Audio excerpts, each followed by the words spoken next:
Bismillah, Assalamualaikum warahmatullahi wabarakatuh. Hai semuanya. Baik lagi sama aku. Sebelumnya kenalin, aku Hana Firdaus Kusuma dari mata kuliah Psikologi Kepribadian Universitas Muhammadiyah Yogyakarta. Yeay! Nah, jadi teman-teman, kali ini aku dikasih kesempatan buat belajar ilmu yang keren banget, yaitu psikologi kepribadian. Nah, jadi di video kali ini aku bakal bahas tentang kepribadian keluarga, atau lebih tepatnya aku bakal nganalisis tentang kepribadian keluarga aku. Penasaran? Check it out. Sebelumnya teman-teman, individual behavior atau perilaku seorang individu ini dipengaruhi oleh dua unsur. Yang pertama, unsur lingkungan sama unsur dari diri sendiri. Apa sih lebih jelasnya? Kalau misalnya unsur lingkungan itu bisa dari organizationnya dia, bisa dari work groupnya atau kelompok kerjanya, bisa dari personal life-nya, bisa dari pokoknya hal-hal yang dari luar gitu konsepnya, eksternal. Sedangkan kalau misalnya dari diri sendiri ini yang dari dirinya, bisa dari personality-nya, bisa dari attitude-nya, ethics-nya, skills atau abilities dia, bisa juga dari perception dia gitu. Jadi hal-hal tentang internalnya dia gitu. Kemudian definisi dari personality sendiri itu menurut Shen and Glino. Mereka bilang kalau misalnya personality represents the overall profile or combination of characteristics that captures the unique nature of the person as they reacts and interacts with others. Jadi hal itu menunjukkan bahwa setiap individu memiliki keunikan, memiliki kespesialan, memiliki keistimewaan sendiri-sendiri karena mereka tadi dengan memiliki dua unsur yang beda-beda. Unsurnya tuh beda-beda gitu. Nah, itu membuat setiap individu memiliki personality, memiliki kepribadian yang berbeda-beda pula. Jadi antara satu individu dengan individu yang lainnya itu memiliki kepribadian yang berbeda-beda. Walaupun kayak keluarga nih, satu darah. Tapi walaupun mereka satu darah, tapi misalnya antara ibu dan bapak pasti memiliki lingkungan yang berbeda, memiliki cara pandang yang berbeda. Nah, itu yang membuktikan bahwa setiap individu memiliki kepribadian yang berbeda-beda, even mereka satu darah gitu. Kepribadian keluarga aku nih, kan sebelumnya kita udah bahas nih tentang apa sih personality itu. Nah, jadi teman-teman, aku kali ini bakal menganalisis kepribadian keluarga aku dengan menggunakan teori dari Skinner. Nah, Skinner ini, pandangan Skinner tentang personality ini, beliau menganggap bahwa perilaku seseorang itu tuh nggak semata-mata datang tiba-tiba gitu. Jadi perilaku seseorang itu dilakukan atau dilandaskan oleh suatu sebab gitu. Jadi Skinner ini percaya bahwa perilaku manusia ini terjadi menurut hukum-hukum tertentu. Jadi kayak ada sebabnya. Dia ngelakuin ini tuh karena ini. Jadi Skinner menganggap personality itu sebagai sebuah hubungan sebab akibat. Nah, Skinner memiliki beberapa type of analisisnya. Jadi yang pertama dia ada shaping, terus dia ada reinforcement. Jadi dua, shaping sama reinforcement. Nah, reinforcement ini terbagi menjadi beberapa teman-teman. Yang pertama ada positive reinforcement, yang kedua ada negative reinforcement, terus yang ketiga ada punishment, dan yang terakhir ada condition and generalized reinforce. Gitu. Untuk lebih lengkapnya, aku bakal jelasin dari kepribadian keluarga aku. Oke, jadi anggota keluarga aku sendiri berisi 4 orang. Jadi ada bapak, ada ibu, ada kakakku, sama ada aku. Nah, jadi aku, bapakku sama ibuku kita tinggal bareng, sedangkan kakakku ini udah married ya. Kakakku udah nikah, jadi dia tinggal sama istrinya gitu. Nah, terus even though we live together and punya hubungan darah, pasti seperti yang udah aku bilang tadi, setiap anggota keluarga itu memiliki kepribadian yang berbeda-beda. Kenapa? Karena tadi setiap orang itu punya pola pikir mereka sendiri. Terus itu pola pikir itu terbentuk dari keyakinannya, pemikirannya, ide-idenya, dan lingkungannya masing-masing gitu. Nah, langsung aja, aku bakal bahas tentang kepribadian bapak aku. Nah, jadi berdasarkan teori Skinner yang tadi aku jelasin, aku bahas teori analisis kepribadian bapakku dengan mengambil negative reinforcement. Jadi negative reinforcement ini adalah tipe reinforcement di mana stimulus yang tidak menyenangkan ini akan dihentikan karena suatu perilaku tertentu. Nah, efeknya ialah nanti akan meningkatnya nih perilaku yang dilakukan untuk menghindari stimulus yang tidak menyenangkan tadi. Nah, hal ini terlihat dari, aku kenapa ngambil ini, karena ini aku lihat dari keputusan bapakku untuk melakukan urbanisasi. Urbanisasi itu pindah dari desa ke kota. Jadi bapakku orang desa dulu. Terus aku merasa keputusan beliau untuk pindah ke kota itu merupakan suatu negative reinforcement. Kenapa? Karena bapakku merasa maksudnya di desa ini tuh tempatnya kurang, maksudnya untuk mengenyam pendidikan yang lebih baik atau untuk mencari pekerjaan, untuk hidup yang lebih layak itu kurang atau kurang bisa memadai gitu. Jadi itu negatifnya itu. Jadi kayak bapakku di desa itu kayak gak ada gitu. Jadi kayak kurang kalau misalkan kayak untuk membangun keluarga yang lebih baik atau punya anak-anak yang lebih baik, maksudnya secara pendidikan ya gitu. Rasanya kalau di desa tuh kurang. Selain itu,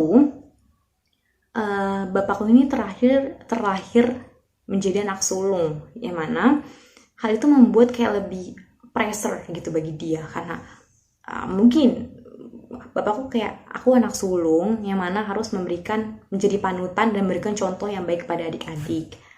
Contohnya ini nggak hanya dari perilaku dan juga materi kan ya.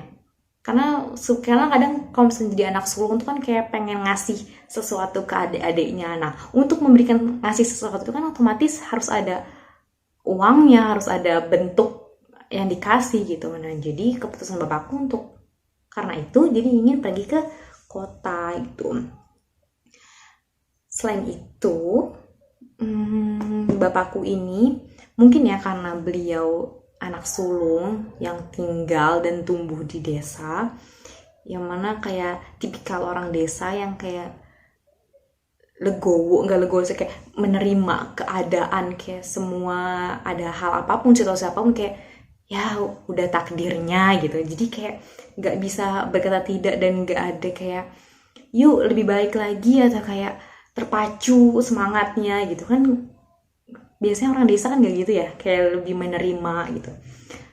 Nah itu tuh sampai sekarang terkadang bapakku tuh kayak gitu. Jadi yang kayak orangnya tuh legowo, lapang dada, kayak ya udahlah gitu-gitu. Yang kayak menerima apapun gitu. Terus karena bapakku anak sulung, bapakku tuh kayak gak kebiasa untuk mengekspresikan perasaannya gitu. Jadi kayak aku tuh jarang lihat bapakku kayak marah atau kayak happy tapi happy banget, enggak gitu. Jadi kayak standar gitu. Terus karena tadi mungkin karena anak sulung, kayak kalau misalnya anak sulung kan kayak mereka dididik untuk harus tough gitu ya, nggak boleh nangis, nggak boleh sedih, harus jadi contoh buat adik-adiknya, jangan cengeng gitu, harus jadi manusia kuat gitu. Padahal enggak, mereka juga manusia gitu. Nah terkadang bapakku kayak gitu. Terus tapi lama kelamaan karena aku juga makin gede, aku makin belajar cara-cara parenting atau kayak gimana cara bikin hubungan yang baik antara aku dan orang tua gitu. Terus aku juga sekarang kayak lebih banyak mengekspresikan perasaan aku. Misalnya kalau aku sayang aku bilang, kalau misalnya aku sedih aku bilang, aku nggak suka aku bilang. Nah itu tuh berefek juga kepada orang tua aku dan khususnya bapakku gitu. Jadi kayak sekarang beliau kayak lebih terbuka, terus kayak mau mulai untuk mengekspresikan perasaan yang dia alami gitu. Terus jadi aku nangkep nih kalau misalnya emang komunikasi itu penting banget gitu. Jadi kayak mungkin selama kecil bapakku kayak jarang berkomunikasi, jarang mengungkapkan perasaannya gitu. Nah sekarang jadi dengan komunikasi yang baik itu jadi kayak lebih kuat bondingnya gitu. Jadi kayak aku tahu masalah kamu tahu masalah aku, jadi kayak bisa saling komunikasi gitu. Walaupun kayak nggak bisa nolong banyak, tapi mungkin kalau misalnya kita dengerin orang itu kan relief banget itu ya gitu. Kedua, jadi aku bakal bahas tentang kepribadian ibu aku. Nah, menurut teori Skinner juga, aku bakal menganalisa kepribadian ibu aku dengan menggunakan teori shaping. Shaping ini tuh kayak pembentukan. Jadi misalkan dari kecil dibentuknya kayak gini, nanti pas gede dia ngikutin tuh alur yang dibentuk gitu. Jadi kebawa sifatnya gitu. Nah, jadi dari kecil nih ibu aku ini kayak independence woman abis gitu, kayak she's really my inspiration and motivator, like she's amazing. My mother is. Jadi ibu aku tuh tumbuh di keluarga yang menengah agak ke bawah gitu. Jadi ibuku tuh punya 7 saudara saat itu. 7 saudara yang mana kayak umurnya nggak jauh-jauh. Jadi kalau misalnya satu sekolah kayak yang lainnya juga sekolah gitu.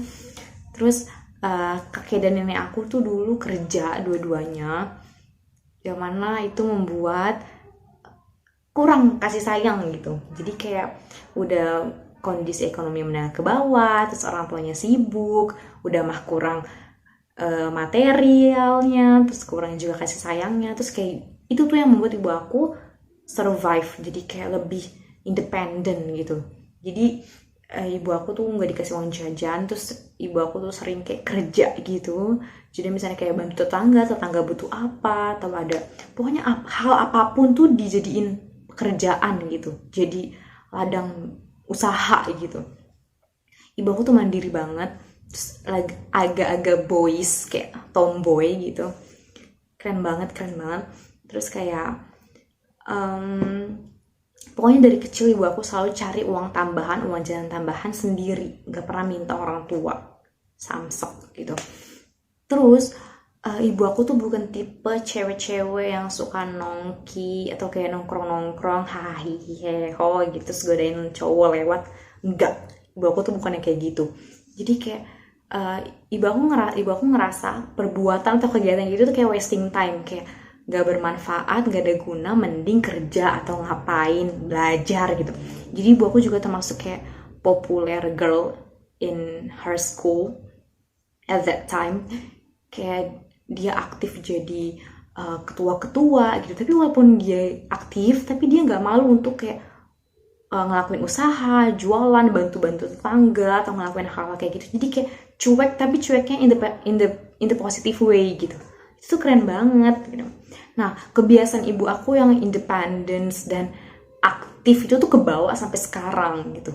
Jadi ibu aku juga aktif di berbagai kegiatan organisasi di sekitar lingkungan rumah gitu. Terus yang kayak orangnya humble, terus yang kayak orangnya tuh satset nggak bisa yang diem gitu. Kalau misalnya ada waktu kosong tuh kayak pengen ngelakuin sesuatu apa gitu. Itu tuh kebawa sampai sekarang, and that's good. Tapi walaupun kadang kayak aku yang kayak ibu istirahat dulu yuk gitu, capek gitu, nggak bisa kayak abis ini tuh langsung mikirin mau apa gitu. Jadi kayak nggak ada waktu kosongnya gitu. Tapi itu keren banget sih. Jadi kebiasaan ibuku dulu yang kayak gitu, yang bener-bener kayak lurus dan jatuhnya apa ya, sistematis gitu, itu kebawa sampai sekarang gitu. Terakhir aku bakal nganalisis kepribadian kakak aku sendiri pakai teori Skinner lagi, yaitu yang punishment. Nah, jadi sejak kecil itu kakak aku itu dididik keras, yang kayak anak sulung laki gitu ya. Jadi dari kecil kakak aku itu dididik keras oleh kedua orang tuaku, yang mana pada zaman itu tuh belum ada ilmu parenting Islam, atau kita dalam agama Islam tuh harus mendidik anak seperti apa, seperti ini, itu tuh belum ada, susah gitu bagi orang tua aku dulu ya. Jadi orang tua aku tuh nggak ngerti, namanya juga orang tua baru ya, kayak didik anak tuh nggak ngerti harus apa, kalau dia nangis atau apa, kalau misalnya dia puberti itu gimana, itu orang tua aku tuh belum ngerti saat itu gitu. Terus dalam segi agama pun orang tua aku saat itu masih kurang gitu. Jadi nggak ada basic agama yang baik, maksudnya agamanya kurang, orang tua aku saat itu, dan ilmu tentang parentingnya juga kurang. Jadi imbasnya ke kakak aku ya, sebagai kelinci percobaan gitu. Didikan keras itu berdampak ke mental kakakku. Jadi kakakku ini jadi yang kayak dulu tuh ya kayak sering dikunciin, misalnya kayak dia pulang telat gitu maghrib terus sering dikunciin, atau kalau misalnya kayak nggak bisa ngerjain PR tugasnya itu tuh yang kayak emang diomelin, yang kayak masa gitu nggak bisa gitu gitu loh, yang kayak itu kan maksudnya namanya juga anak sekolah ya, anak kecil ya, wajar nggak bisa, namanya juga masih belajar anak kecil. Nggak, bukan wajar sih maksudnya, tapi kan dididiknya harusnya dengan yang lebih manusiawi gitu, terus kayak lebih ke orang tuaan lah gitu. Ini tuh enggak, yang kayak emang diomel-omelin gitu. Saat itu pun aku yang kayak masih kecil ngeliat itu tuh kayak kok gitu kayak takut sendiri gitu.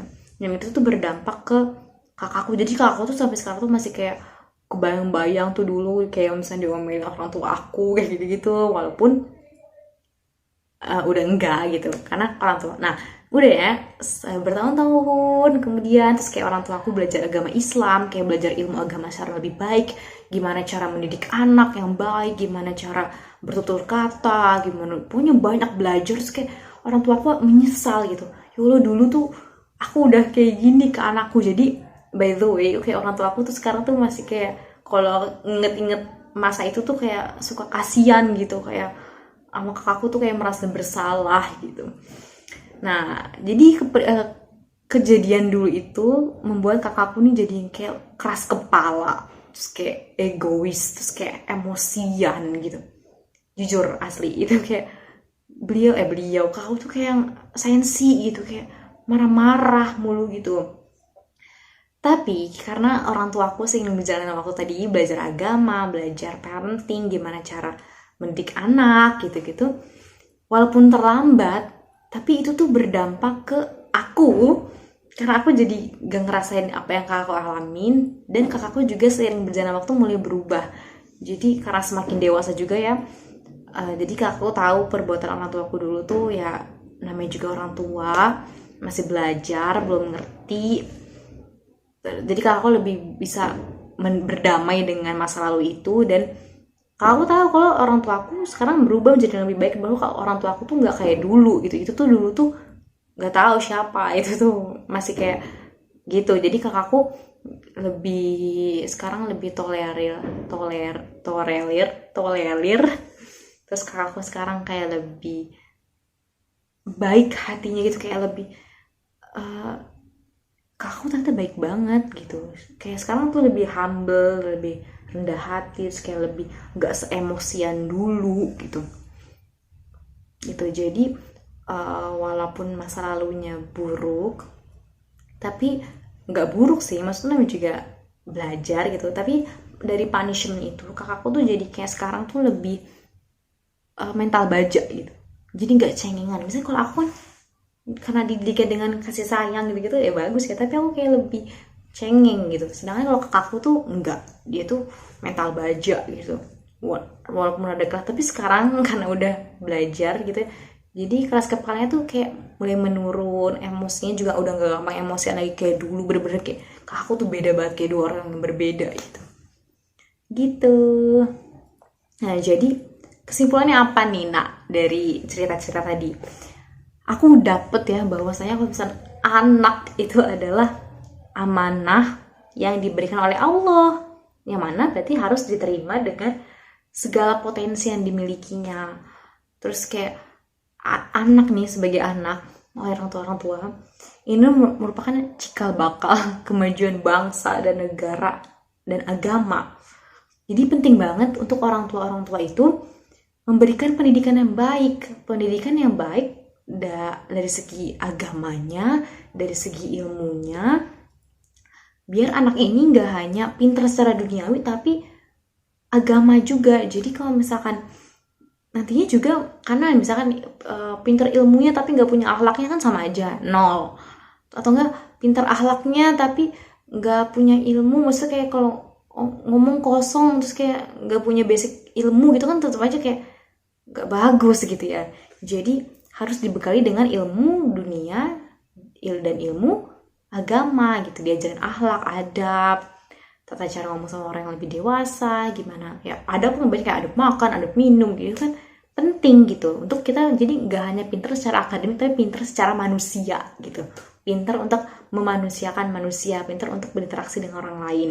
Yang mana nantinya anak akan menjadi pribadi yang tangguh, terus punya akhlak yang mulia, terus cerdas dalam menyikapi perubahan zaman gitu. Jadi keluarga itu memegang peran penting banget dalam membentuk kepribadian anak. Yang mana keluarga ini seperti yang kita tahu ini merupakan instansi atau kayak tempat sekolah pertama yang secara langsung tuh berinteraksi dengan anak, sehingga apapun, hal sekecil apapun yang terjadi dalam keluarga itu akan berdampak kepada anaknya sendiri gitu. Oke teman-teman, itu merupakan paparan aku hasil dari analisis kepribadian keluarga aku menggunakan teori Skinner. Sekian dari video aku. Mohon maaf apabila banyak kesalahan kata atau perbuatan aku yang tadi kayak goyang-goyang gak jelas atau gimana. Mohon maaf karena aku masih banyak belajar. Terima kasih sudah menonton videonya. Assalamualaikum warahmatullahi wabarakatuh. Dadah.